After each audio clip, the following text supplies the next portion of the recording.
Hello everyone, আসসালামু আলাইকুম। আসছে আগামী পবিত্র ঈদ উল ফিতর উপলক্ষে একটি ছাত্র দলের প্রফেশনাল পোস্টার ডিজাইন নিয়ে চলে এসেছি আজকের ভিডিওতে। আজকের ভিডিওটি যদি আপনি সম্পূর্ণ শেষ করেন তাহলে কিন্তু এই প্রফেশনাল পোস্টারটি আপনি খুব সহজেই ফ্রিতে পেয়ে যাবেন এবং আপনার নিজের ছবি ব্যবহার করে নিজের নাম ব্যবহার করে এই পোস্টারটি আপনি নিজের মতো করে তৈরি করে নিতে পারবেন। অবশ্যই কিন্তু ফুল ভিডিওটি কন্টিনিউ করতে হবে, কারণ আমাদের ডেসক্রিপশনে থাকা পিএলপি ফাইলে ডাউনলোড লিঙ্কের মধ্যে 4 সংখ্যার পাসওয়ার্ড সেট করা আছে। আর 4 সংখ্যার পাসওয়ার্ডটি আমরা ভিডিওর বিভিন্ন অংশে দিয়ে রেখেছি। ফুল ভিডিওটি দেখে বিভিন্ন অংশ থেকে 4 সংখ্যার পাসওয়ার্ড সংগ্রহ করবেন। এরপর ডেসক্রিপশন থেকে পিএলপি ফাইলটি ডাউনলোড করে নেবেন। পাসওয়ার্ড সংগ্রহ না করলে কিন্তু কোনো রকমভাবেই আপনি ডেসক্রিপশন থেকে পিএলপি ফাইলটি ডাউনলোড করতে পারবেন না। এজন্য অবশ্যই পাসওয়ার্ড সংগ্রহ করে নেবেন। তারপরে আপনি এই পিএলপি ফাইলটি ডাউনলোড করার পর পিক্সেল অ্যাপ অ্যাপসে চলে যাবেন। আপনার যদি পিক্সেল ল্যাব অ্যাপস না থাকে তাহলে আমাদের ডেসক্রিপশনে পিক্সেল ল্যাব অ্যাপস ডাউনলোড করার লিঙ্কও দিয়ে দিব। সেখান থেকে চাইলে ডাউনলোড করে নিতে পারবেন, অথবা প্লে স্টোর থেকে ডাউনলোড করে নিতে পারবেন। তো আমরা সিম্পলি পিক্সেল ল্যাব অ্যাপসটি ওপেন করে নিব। ওপেন করার পর আমাদের সামনে এরকম একটি সাদা পেজ ওপেন হবে পিক্সেল ল্যাবের। এখান থেকে আমাদের সেই ডাউনলোড করা পিএলপি ফাইলটি ইনপুট করে নিতে হবে। ইনপুট করার জন্য উপরে থ্রি ডট অপশনে চলে আসবেন, দেন এখান থেকে ওপেন পিএলপি ফাইল নামে একটা অপশন দেখতে পাবেন, এখানে ক্লিক করবেন। এখানে ক্লিক করার সাথে সাথে আপনার পিক্সেল ল্যাবে যদি কোনো পিএলপি ফাইল আগে থেকে অ্যাড করা থাকে সেগুলো দেখাবে, আর যদি কোনো অ্যাড করা না থাকে তাহলে উপরে ডট পিএলপি ফাইল অপশনে ক্লিক করতে হবে। এরপর আপনার ডাউনলোড অপশনটি ওপেন হয়ে যাবে। ডাউনলোড অপশনটি ওপেন হয়ে গেলেই আপনি নিচে দেখতে পাবেন আপনার এই পিএলপি ফাইলটি দেখাবে। অর্থাৎ আপনি ইতিমধ্যে যে পিএলপি ফাইলটি ডাউনলোড করেছেন সেই পিএলপি ফাইলটি এখানে দেখাবে। যেরকমভাবে আমার নিচে দুইটা পিএলপি ফাইল আপনারা দেখতে পাচ্ছেন। তো সিম্পলি আপনারা ওই পিএলপি ফাইলটির উপর ক্লিক করে পিএলপি ফাইলটি ওপেন করে নেবেন। তো আমি পিএলপি ফাইলটির উপর ক্লিক করে ওপেন করে নিচ্ছি। তো সাথে সাথে কিন্তু আমরা সম্পূর্ণ ডিজাইনটি এইভাবে দেখতে পাবো, যেভাবে আপনারা স্ক্রিনে দেখতে পাচ্ছেন। এখান থেকে আমাদের জাস্ট 3টি কাজ করতে হবে।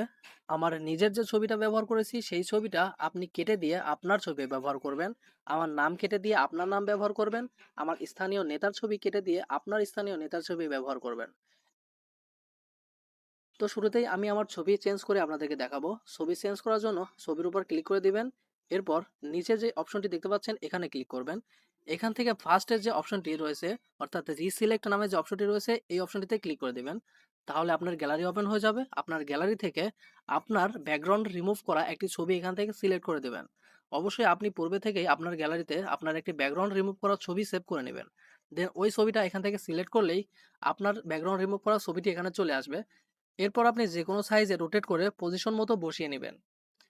ঠিক একইভাবে আপনার স্থানীয় নেতার ছবিও এভাবে সিলেক্ট করে নেবেন। দেন রিসিলেক্ট অপশনে ক্লিক করে আবারও গ্যালারি থেকে আপনার নেতার ছবি চেঞ্জ করে নেবেন। অবশ্যই আপনার নেতার ছবিরও ব্যাকগ্রাউন্ড রিমুভ করে আপনার গ্যালারিতে সেভ করে রাখবেন পূর্বে থেকেই। তো এবারে নিজের নাম চেঞ্জ করতে হবে। নাম চেঞ্জ করার জন্য আমার নামের উপর ক্লিক করে দেবেন। অবশ্যই ডাবল ক্লিক করে দেবেন নামের উপর। ডাবল ক্লিক করলেই কিন্তু এডিট অপশন পেয়ে যাবেন। এখান থেকে আমার নামটি কেটে দিয়ে আপনার নামটি বসিয়ে দিবেন। দেন উপরে দেখতে পাচ্ছেন ওকে বাটন রয়েছে, ওকে বাটনের উপর ক্লিক করে দেবেন। তাহলে কিন্তু আপনার নামটি লেখা হয়ে যাবে। অর্থাৎ আমার নামের পরিবর্তে আপনার দেওয়া নতুন নামটি এখানে চলে আসবে। ঠিক একইভাবে নিচে পদবি লেখা রয়েছে, এই পদবিটাও একইভাবে কেটে দিয়ে আপনার নিজের পদবি দিয়ে ওকে বাটনে ক্লিক করলে কিন্তু আপনার নিজের পদবিটি এই ডিজাইনে বসে যাবে। তো এভাবেই কিন্তু আপনি সম্পূর্ণ ডিজাইনটি আপনার নিজের জন্য কাস্টমাইজ করে নিতে পারবেন। এখানে আমার ইউনিয়নের নাম ব্যবহার করেছি। আপনিও চাইলে এখানে ডাবল ক্লিক করে আপনার ইউনিয়নের নামটি ব্যবহার করে সেভ করে নেবেন। তাহলে কিন্তু আমাদের ডিজাইনটি সম্পূর্ণ কাস্টমাইজ করা শেষ হলো। এবারে ডিজাইনটি সেভ করতে হবে। সেভ করার জন্য উপরে সেভ অপশন দেখতে পাচ্ছেন। এখান থেকে সেভ অ্যাজ ইমেজ নামে একটা অপশন দেখতে পাচ্ছেন। এরপর এখান থেকে দেখতে পাবেন এরপর এখান থেকে দেখতে পাচ্ছেন জেপিজি সিলেক্ট করা রয়েছে। এরপর ক্লিক করে পিএনজি সিলেক্ট করে দেবেন। এরপর কাস্টম অপশন থেকে আলট্রা অথবা ভেরি হাই অপশনটি সিলেক্ট করে দেবেন। তাহলে আমাদের ডিজাইনটি আরো বেশি প্রফেশনাল এবং হাই রেজুলেশনে সেভ হবে। এরপরে নিচে যে সেভ টু গ্যালারি নামে একটা অপশন রয়েছে এই অপশনটিতে ক্লিক করে দিবেন। তাহলে কিন্তু এই ডিজাইনটি আপনার গ্যালারিতে সেভ হয়ে যাবে। এবং সেভ করার পরে কিন্তু আপনি খুব সহজেই এই ডিজাইনটি বিভিন্ন সোশ্যাল মিডিয়াতে পোস্ট করতে পারবেন, আপনার নিজের বিভিন্ন কাজে ব্যবহার করতে পারবেন। তো এই ছিল আজকের ডিজাইনের ভিডিওটি। ডিজাইনটি কেমন হয়েছে অবশ্যই কমেন্টে জানাবেন।